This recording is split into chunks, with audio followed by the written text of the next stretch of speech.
Сиздин атыңыздын энергиясы кандай? Же болбосо сиздин атыңыз эмнени билдирет?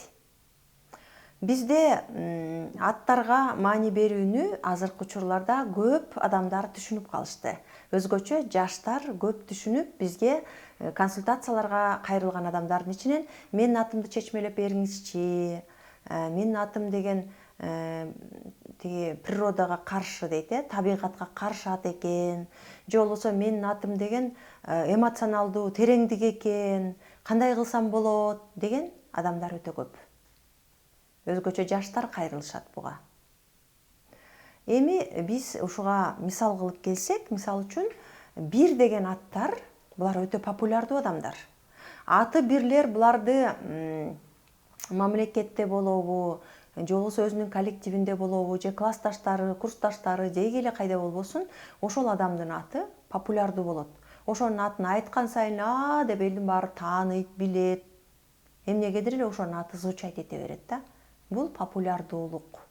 Популярдуулукту билдирген аттар өзгөчө мындай публицистика жаатында, же болбосо ырчылык, чоорчулук жааттарда иштеген адамдарда көп кездешиши мүмкүн. Бирок кээде үйдө отурган адамда деле кездешип калат да. Үйдө отурган адамда кездешип калса, ал адам мүмкүн ошол абысын ажандарынын арасында популярдуу, ошол көчөдө популярдуу, ошонун атын айтканда баары тааныйт, баары билет. Ооба биз ал келинди тааныйбыз, ой ал кыйын келин, ал уюштуруучу келин деген сыяктуу бир нерселер айтып аткан угуп каласыздар да. Ал эми кээ бир аттар бар. Мисалы үчүн атыңыз 4 менен аяктаса, отчужденность деп коет, оолактоо деп коет да. Башкача айтканда, сиз өзүңүздөн өзүңүз эле мындай үйдө калып калгыңыз келе берет. Баары конокко кетип атса, мен барбай эле коеюнчу дешиңиз мүмкүн. Же болбосо ошол конокто баарыңар отуруп, адамдардын баары келгиле сүрөткө түшөбүз, жүргүлө минтебиз деп атса, ал ошол аты 4 киши отура бериши мүмкүн, барбай. Же болбосо баары бийлеп атса, ал жок. Баары сүрөткө түшүп атса, ал жок. Деги эле баарына грамота берип, баарын сыйлап атса, дагы эле баягы жок. Аты 4 кишичи. Оолактоо дегенди билдирет, отчужденность. Башкача айтканда, аты 4 болуп калган адам өзүнөн өзү эле үйдө калгысы келе берет. Эч кимге кошулгусу келбейт. Жалгыз үйдө отуруп алып китеп окугусу келет. Жалгыз отуруп алып телевизор көргүсү келет. Мына ушундай абалга түшүп калышат. Көбүнчө ушул 4 деген аттарды көбүнчөсү 6га же 2 деген атка алмаштырып жүрүшөт. Анан бизде ушул аттардын ичинен мындай өзгөчө аял затына жакшы, эркек аялдын баарына тең эле бактылуулук керек албетте. Бирок ушул аял затына, кыздарга ылайыктуу 2 жана 6 деген ат бар.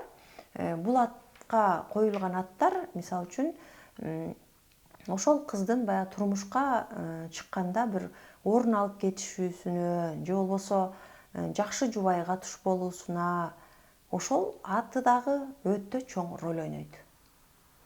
Кадимкидей кыз баланын баягы барар жери башка жак болгондон кийин баарыбыз тең кыз баланын бактысын тилейбиз да. Анан аты 2 же болбосо 6 болуп калганда буларда үй бүлөлүк бактылуулук бар, жана дагы ишинде ийгилик коштоп жүрөт дейт. Бизде бардык нерсе аттан башталат. Атың кандай кааласа, жашооң ошондой болот. Баягы атын атасаң куту сүйүнөт деген сөздү кыргыз эли жөн айтпаптыр да. Демек биздин атыбыз диктуйт. Мен ушуну каалайм дейт. Мисалы үчүн менин атым 6 болсо, 6 эмнени каалайт? Мен үй бүлөлүк бактылуулукту каалайм. Мен сүйүүнү каалайм. Мен комфорт жашоону каалайм. Мен дайыма ийгиликтүү болушум керек деген диктовканы бере берет. Анан ошонун эсебинде анын санаасаны, миссиясы, анан матрицасындагы бардык компетенциялары, бардык кыймыл аракети, колу буттарынын баары ошол атынын бактылуулугун ишке ашырууга иштешет. Получается, атың король экен да, король. Ошол король башкарат, анан калгандардын бардыгы ошол королдун айтканын аткарат. Көрүңүздөрбү? Ошондуктан эгерде сиздин атыңызда бир кичине бир минусураак жактары бар болсо, мүмкүнчүлүк болсо, албетте консультацияга жазылыңыз, же болбосо биздин курстарыбызга кайрылып, өзүңүздүн атыңыздын энергиясын жакшылап түшүнүп алыңыз. Жакшылап түшүнүп алсаңыз, жашоо жеңилирээк болот, оңоюраак болот. Биз бул жашоого бир жолу келип атабыз. Демек ушул жашоону маңыздуу, орундуу жашап өтсөк, эмне үчүн болбостур?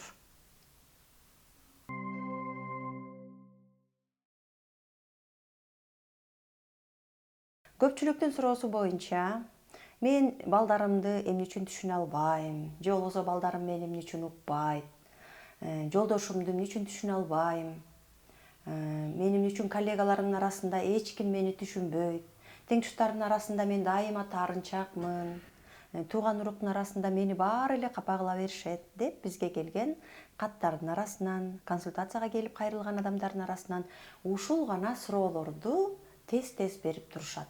Эмнегедир ушул эле суроо менен кайрылгандар өтө көп. Ошондуктан биз сиздерди кайрадан көпчүлүктүн суроосу боюнча көйгөйүмдүн ачкычы аттуу сандык психологиянын негизинде жазылган 21 күндүк интенсив курсубузга кайрадан чакырабыз. Кимде ким ушундай көйгөйлөр болсо, көйгөйүнүн ачкычын тапкысы келсе, анда төмөнкү номерге кайрылыңыздар.